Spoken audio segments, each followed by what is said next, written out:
Mas vamos lá, gente, bacana. Então, vou tentar, numa conversa rápida, dar um passo atrás em relação ao Omni e trazer um pouco da visão mais ampla da nossa jornada de transformação digital. Eu vou mostrar onde a integração de canais se encaixa dentro da jornada e espero poder compartilhar alguns insights aí que sejam relevantes para os negócios de vocês. Acho que um grande ponto, uma questão relevante aí que nós, franqueadores, franqueados, temos como oportunidade é essa capacidade de distribuir as operações e ter parceiros que possam ajudar a acelerar esse processo de transformação. Acho que esse é um grande ativo, né, que quando a gente fala de um universo de lojas próprias, eu tenho um diferencial, né, uma vantagem. A gente pode explorar essa parceria, essa colaboração com uma rede que tem um conhecimento muito granular, muito específico da sua praça e da sua região. Deixa eu ver onde é que passa aqui. Tem mais de um botão? Opa, aqui voltou. É o verdinho aqui de baixo? Ah, o de cima. Legal, o UX aqui não me ajudou. Legal, vamos lá. Então, vou falar um pouco sobre a transformação digital, o que nós estamos fazendo, perguntas fundamentais desse processo. E falando rapidamente, a Arezzo & Co, acho que a maioria das pessoas aqui conhece, então somos um grupo focado em calçados e bolsas femininos. Temos hoje 6 marcas, cada uma com um posicionamento bem diferente, são as marcas que estão aqui na tela. Faturamos ano passado 1,9 bi e isso se traduz em aproximadamente, como eu coloquei aqui, 13 milhões e meio de pares de sapato e 1,5 milhão de bolsas. Somos uma empresa, então, multimarca, operamos em múltiplos canais e cada vez mais uma empresa internacional, através, sobretudo, da expansão no mercado norte-americano, onde nós já temos 9 lojas abertas das marcas Schutz e Alexandre Birman. No total, em termos de pontos de venda, estamos caminhando aí rumo aos 700 pontos de venda. Então, acho que um ponto importante foi colocado aqui pelo Boticário, e eu concordo 200%, é que no processo de transformação digital e construção dessa visão de futuro, o design organizacional é uma das peças mais importantes. A maneira como você estrutura os times, a correlação entre os departamentos, é um fator-chave de sucesso. Quando eu comecei na companhia, em 2012, são 7 anos, o meu foco era exclusivo no começo do desenvolvimento de uma operação de e-commerce. Hoje, nossos e-commerce já representam mais ou menos 10% da receita. Só que aconteceu ao longo do caminho, e eu comecei a avançar nessa jornada e entender que a jornada era muito maior do que somente o e-commerce, é que eu precisava realmente ter uma direção única. Algumas áreas necessariamente precisavam andar de mãos dadas e até pouco tempo atrás eram áreas distintas. E eu estou falando especificamente aqui e-commerce e área de TI. Então eu tinha um roadmap do e-commerce para cá, roadmap da TI para lá, e ninguém estava indo para o mesmo lugar. Então, um queria integrar canal, o outro tinha uma outra prioridade de sistemas, legado, SAP, RP, e as coisas não se encontravam. Então, em 2018, a gente construiu essa estrutura, que é uma diretoria executiva de transformação digital pela qual eu sou responsável, e nós juntamos o Omni-commerce, ele é o nosso e-commerce, mas há muito tempo nós chamamos a área de e-commerce de Omni, para nunca esquecer que o objetivo é fortalecer o ecossistema e não simplesmente vender mais online num canal isolado. A área de tecnologia, que é a nossa área de TI, então faz parte hoje da mesma estrutura. A área de inovação, que é onde nós quebramos e começamos a trabalhar então, em grupos ágeis, squads, que vocês devem estar ouvindo muito falar. Né? Então, são grupos ágeis atacando alguns problemas core da companhia. Eu vou falar um pouquinho sobre isso também. E o Valoriza, que é o nosso CRM. Então, essas 4 áreas fazem parte hoje da nossa estrutura de transformação digital. E eu gosto sempre muito de trazer a provocação de que, a Marta Gabriel trouxe muito isso hoje, de que o futuro não é algo distante, é algo longínquo, e sim, o futuro ele já chegou, ele só não está igualmente distribuído, como diria o William Gibson. E o Ray Kurzweil, que é considerado hoje o principal futurista da atualidade, ele é um dos fundadores da Singularity University e é consultor de várias empresas, ele trabalha hoje, acho que, boa parte do tempo dele dentro do Google. Ele fala que no século XXI, o que a gente vai experimentar em termos de mudança e transformação vai ser equivalente a 20 mil anos. Então, vão ser 100 anos que vão valer por 20 mil anos de transformação tecnológica em função do ritmo. E algumas coisas que pareciam distantes ou impossíveis já são realidade. E aí, brincando com a Marta, né, cuidado que nem tudo talvez seja tão bom de experimentar. Uma delas é o CRISPR, que é um projeto de edição do código genético, que inclusive um cientista chinês foi preso porque ele divulgou que ele já estava usando essa ferramenta para manipular alguns códigos genéticos de bebês, de novas vidas, para tentar fazer os seres humanos mais inteligentes ou com melhores capacidades. Então, tem um cuidado aí da barreira da da ética / experimentação de algumas coisas um tanto quanto disruptivas, mas são reais. Não é algo futuro, não é rocket science, é algo que já existe. Criptomoedas, nem preciso falar, alguma coisa maluca, insana, impensável, e hoje é tratado como um ativo comum, por assim dizer. Carros que dirigem sozinhos, então tem as grandes empresas trabalhando nisso, mas existem pessoas, startups, numa garagem, desenvolvendo alguma coisa nesse sentido. Eu conheci, em 2016, um cara chamado George Hotz, que ele foi a primeira pessoa a desbloquear um iPhone no ano de 2007, ele tinha 17 anos. E ele montou, em 2015, 2016, na garagem dele, um carro que dirigia sozinho. Ele fez em casa, sozinho, com mais alguns amigos. Se procurar no YouTube, Google, vocês vão encontrar o vídeo. Então tem a Tesla, tem Uber, tem grandes empresas, mas tem o George Hotz numa garagem fazendo alguma coisa tão boa quanto, porque a tecnologia hoje está totalmente difundida. E entrega por drones, que era algo que parecia maluco, impensável, surreal, já é uma realidade. O Google, inclusive, né, a holding, que hoje o Google é somente a letra G, a Alphabet, tem a letra W, que é uma empresa chamada Wings, e a Wings é uma empresa de entrega por drone que já teve autorização, inclusive, comercial, já está operando na Austrália, fazendo entregas por drone. Então não é algo futuro, algo que algum dia vai chegar, já existe, só não está plenamente difundido. E eu sempre gosto muito de trazer essa curva, que traz aqui a visão, é o mesmo plot aí de dados, mas de um lado, na esquerda, eu tenho uma visão aqui da série de dados numa escala linear, e aqui numa escala logarítmica, numa escala exponencial, e aí isso aqui ele traduz a ideia de hostings de internet, mas serve literalmente para qualquer coisa, para qualquer nova tecnologia. O que isso quer dizer? Que no início, quando eu tenho 2, 4, 8, 16 novos hosts de internet, ou gente usando impressora 3D, é muito pequeno. E esse muito pequeno traz, dentro dos 6 Ds, que o Peter Diamandis fala da disrupção, né, da digitalização de tudo, ele traz a decepção. Você olha, legal, mas esse negócio não vai dar em nada. Então, sempre começa com a decepção. E aí, depois da decepção, né, tem a digitalização, decepção, depois da decepção é que eu tenho, de fato, a disrupção. E o ponto que nós estamos hoje, né, em termos de transformação no século XXI, seria o equivalente a isso aqui. Que é aquele momento que a curva começou a empinar, ou seja, eu sei que tem coisas acontecendo, Uber não existia, Netflix era uma outra coisa, então tem Rappi, passa agora a me entregar coisas real time, então eu sei que tem coisas acontecendo, mas eu não tenho a dimensão do que está por vir. E quem olha o mundo, né, com uma lente exponencial já consegue entender que as coisas elas estão saltando. Apesar dos saltos no início serem pequenos, eles estão nos levando para uma escala, para um lugar, para um resultado de nível exponencial. Então eu convido todo mundo aqui a sempre colocar essa lente do exponencial, porque muitas vezes a gente está olhando para o lugar errado, né? Então, durante muito tempo, eu olhava algumas coisas novas, como futuro de varejo, Amazon Go, que impressiona em vários aspectos, e eu descobri que na China, muitos anos antes, né, um ano antes, mais ou menos, já tinha uma empresa chamada Bingo Box, que usava RFID, uma tecnologia um pouco mais simples do que computação visual, e já tinha 200 lojas self-service, né? E agora, inclusive, a gente vai ter um papo aqui com o pessoal da Zite. Então, é algo que já existe, estamos fazendo aqui no Brasil também, e às vezes está todo mundo olhando para a Amazon Go, mas será que é só a Amazon que existe? Não tem outras alternativas, não tem outras pessoas fazendo, transformando, inovando.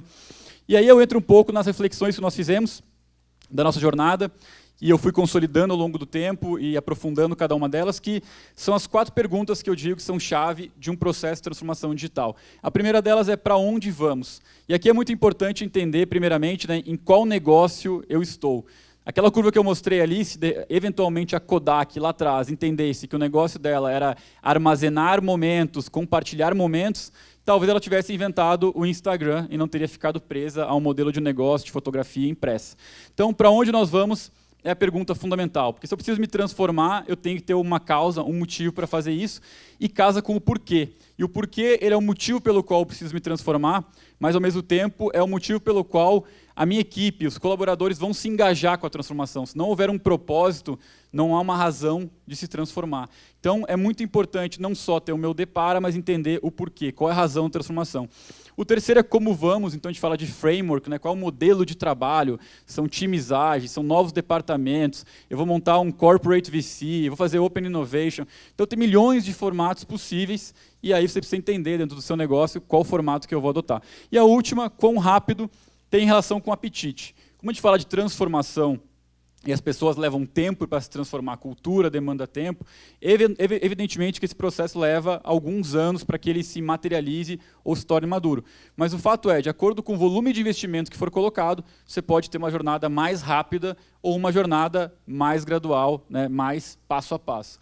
E qual foi a decisão que a gente tomou em termos de depara? Então, resumidamente, a gente entendeu, até esse presente momento, nós somos aí um varejo focado em produto, loja física, mas o que nós queremos ser é uma plataforma. E uma plataforma que tenha essa visão omnichannel, ou seja, integre os canais, uma plataforma que seja global, que a gente tem uma operação cada vez mais importante fora do Brasil, que gere uma experiência de marca personalizada com foco na cliente. Então, quando eu falo experiência de marca personalizada, não necessariamente são as marcas que eu possuo hoje, mas sim a gente fala de experiência, como foi falado aqui, fala do consumidor e fala de brand experience e uma plataforma que conecte tudo isso. Nós não definimos ser, por exemplo, uma empresa de tecnologia. Algumas empresas, no processo de transformação digital, falaram, eu quero sair de uma empresa de um varejo tradicional e agora eu sou uma empresa de tecnologia. Nós não definimos ser uma empresa de tecnologia. A gente entende que tecnologia, sim, é um meio, mas o nosso negócio, pelo menos nesse momento, não definimos que queremos ser uma empresa de tecnologia. Ela vai ser mais importante, teremos uma área cada vez maior, tenho já alguns cientistas de dados, começo a trabalhar com algumas coisas mais sofisticadas, mas não é uma empresa de tecnologia, é uma empresa de marcas, marcas, produto e experiência. E tudo isso de maneira integrada, conectando então produto, cliente, com uma camada de tecnologia e dados, que é algo muito importante. E aí qual foi o frame que nós montamos? E aí fica uma reflexão também que, de acordo com a palavra transformação digital, assim como qualquer outra buzzword, pode significar muitas coisas, né? Como um amigo meu gosta de falar, são as palavras grávidas, né? Uma palavra que se você começa a desengravidar a palavra, tem muita coisa ali dentro. Então é importante entender para cada negócio o que essa transformação significa para o meu negócio. Porque não existe uma fórmula que eu vou copiar e colar, e é por isso que eu abro aqui tudo abertamente aqui com vocês em relação a como a gente desenhou, como estamos fazendo, porque não existe uma fórmula que você copia e cola, mas sim serve de insight, de reflexão, de como isso casa com cada negócio. E aí, como que nós desenhamos isso? Então, opa, passei um aqui, deixa eu ver se consigo voltar. Cadê? Espera aí. Eu me perdi aqui. Opa, voltaram para mim. Obrigado, gente. Então, como é que nós definimos? 3 pilares principais, que são esses aqui. Então, o primeiro pilar é digitalizar os nossos negócios e operações. O que significa isso? Significa recuperar um gap histórico de uma empresa que tem, então, quase 50 anos de história de vida e que tem um débito aí tecnológico em relação à maneira de operar todas as pontas do negócio. Então, isso vai todas as pontas mesmo. A gente fala desde a criação de um produto, de desenho no sapato, se ele é num papel, se ele não pudesse ser num tablet. Isso vai em relação à loja física, como que eu trago métricas digitais para a loja física. Posso olhar, então, conversão, trago métrica de NPS, satisfação. Então, isso significa revisitar todo o negócio para digitalizar o que eu tenho em casa hoje, né? Então, assim, é a lição de casa, é o fundamento. O segundo pilar é a integração de canais. Então, a parte de omnichannel, integrar os canais, ele é um pilar por si só, porque ele é muito grande, muito profundo, e é onde a gente está investindo bastante energia também. E o terceiro é que tudo isso me habilita para desenvolver novos negócios digitais. Não é prioridade nesse momento aqui, mas ele é uma decorrência. Novas capacidades me permitem fazer coisas novas. Então, se eu já sei operar, por exemplo, e-commerce, tem uma equipe que sabe tocar operação, produto, marketing, performance, e eu consigo operar as nossas marcas no e-commerce, eu poderia operar uma outra marca, uma marca de fora, uma marca terceira. Poderia criar novos modelos de negócio com essas capacidades que eu adquiri. Com os dados que eu tenho em casa, eu poderia criar serviços de inteligência baseado em perfil, dados de consumo feminino, por exemplo. Então, são avenidas que se abrem quase que naturalmente. Mas tudo isso aqui está sustentado por algo que a gente chamou de uma plataforma tecnológica global, que são alguns pilares de sistemas que sejam robustos, mas ao mesmo tempo flexíveis, para que eu possa criar camadas em cima deles. Então, pensar em sistemas e soluções que me permitam trabalhar e atuar globalmente. Então, várias decisões que nós tomamos se refletem nesse sentido. Quando eu tomo uma decisão de um ERP, uma decisão de uma plataforma de e-commerce, lá atrás, nós tomamos pela Hybris, que é uma solução da SAP, já foi enxergando soluções que poderiam atender a companhia no mundo, não apenas no território Brasil. E se eu pudesse dizer, né, o que tira o meu sono hoje, foi um pouco falado pelo Boticário também, mas é a questão de arquitetura de sistemas. Então, os sistemas eles são uma complexidade por si só.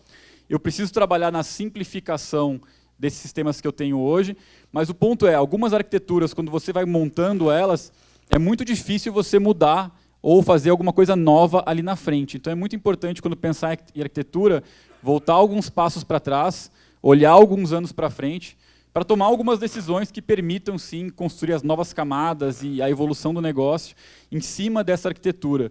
porque tudo começa a se conectar. A decisão que eu tomei de ERP, ela vai acabar casando e definindo a decisão de e-commerce. E aí, quando eu começo a integrar e-commerce com loja física, o PDV tem que conversar com a plataforma de e-commerce. Então, começa essa correlação. No PDV, eu tenho toda uma questão transacional e financeira interligada. Então, tudo começa a fazer parte de um mesmo ecossistema, e se eu não me antecipar e trazer as perguntas para a mesa, pode ser que eu tenha um quebra-cabeça quando eu vou olhar que as peças elas não encaixam. E aí eu vou precisar voltar muito mais no tempo para me preparar, então, em relação a isso.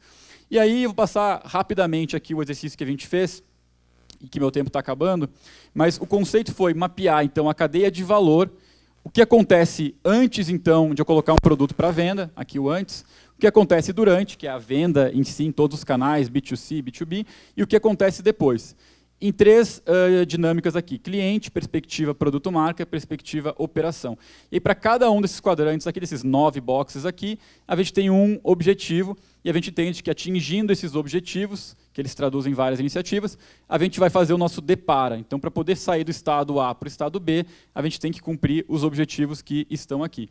E aí, o que a gente fez? A gente começou a criar alguns grupos ágeis, alguns squads, como o pessoal costuma chamar, que são grupos multidisciplinares, que têm um investimento próprio, têm autonomia, têm competências complementares, para trabalhar no desenvolvimento das soluções. Nós temos hoje formados 5 grupos de trabalho, um deles focado em BI, 2 focados em integração de canais, um grupo focado aqui em merchandising, que é o pensar sobre o produto, base histórica, análise preditiva, automação dos processos B2B, e um outro grupo que é focado em redução de lead time, então focado em logística. Então vocês podem ver que são trabalhos bem distintos, né? São grupos que trabalham com frentes bem distintas, mas que estão acelerando, transformando aí o core da companhia. E aqui, chegando já no final das principais mensagens que eu queria passar, para mim essa é a mensagem mais importante, né? O sistema tira meu sono, só que sem isso aqui nada acontece. No frame que eu mostrei ali, dos 3 pilares, então vocês tenham visto que tinha algo em volta, que era a cultura de inovação, que é o ambiente para que essa casa pare de pé. E aí, quando a gente vai olhar os dados, eu vou olhar a parte de baixo aqui, que aqui é Brasil, né, e dados do Gartner, o que eles falam? Qual o estágio que as empresas no Brasil hoje estão dentro de uma perspectiva de transformação digital? Então, a maioria está num estágio de eu não tenho nada, eu tenho vontade, ou estou desenhando. Opa, aqui, olha aqui embaixo. E só 20% no Brasil estão, de fato, delivering. Então, o que eu diria, do nosso caso, onde nós estamos, eu diria que a gente está num design aqui, começando a trabalhar para entrar no delivering, mas a gente está ainda num design, porque leva tempo, eu preciso de maturidade para isso. Agora, o que é o ponto que mais chama a atenção? Qual é a maior barreira para poder fazer essa transformação?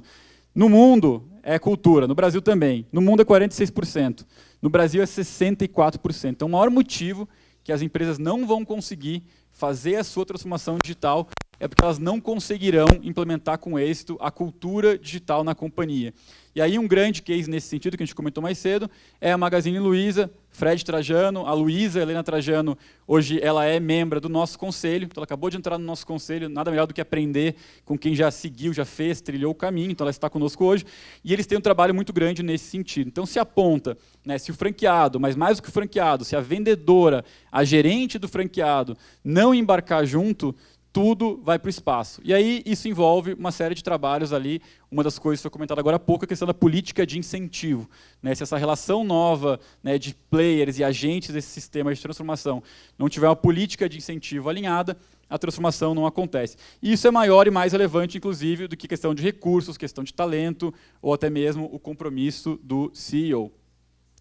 E para fechar aqui, então, as mensagens que eu tinha para trazer, eu trouxe essa frase aqui que fala um pouco sobre a questão pessoas, né? Porque as pessoas que têm que ter o propósito, têm que estar engajadas em realizar essa mudança. Então essa frase fala que as pessoas vão esquecer o que você disse e o que você fez, mas elas nunca esquecerão como você as fez sentir. Então isso vale para dentro e vale para fora, vale para o engajamento das suas equipes na transformação, mas vale para a experiência que nós estamos gerando para cliente.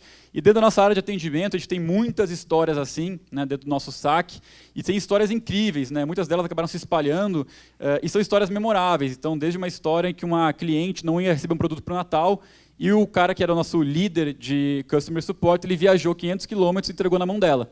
A gente não consegue fazer isso para todo mundo, evidentemente, mas essa é uma cliente que todo ano deseja Feliz Natal para ele, lembra e fala sobre a experiência. E a gente tem muitos casos como esse, né, e isso volta de novo para a questão pessoas, né, customer-centric, como o centro de tudo. E aqui no final, eu coloquei um link de provocação, eu criei isso ontem, como eu tenho falado bastante sobre transformação digital, e muita gente fala de troca de informação, conteúdo, continuar a conversa, eu criei um grupinho no LinkedIn, eu botei o atalho aqui, é bit.ly/TD-LinkedIn, só tem eu lá hoje. Para quem quiser participar e entrar, que eu vou compartilhar alguns materiais, algumas coisas que eu tenho estudado, para a gente poder ampliar essa conversa, porque todo mundo está na mesma página. Nós todos estamos vivendo, então, aí o mesmo momento. Então, era isso que eu tinha para falar. Muito obrigado a todos. Espero que eu tenha conseguido passar alguns insights relevantes.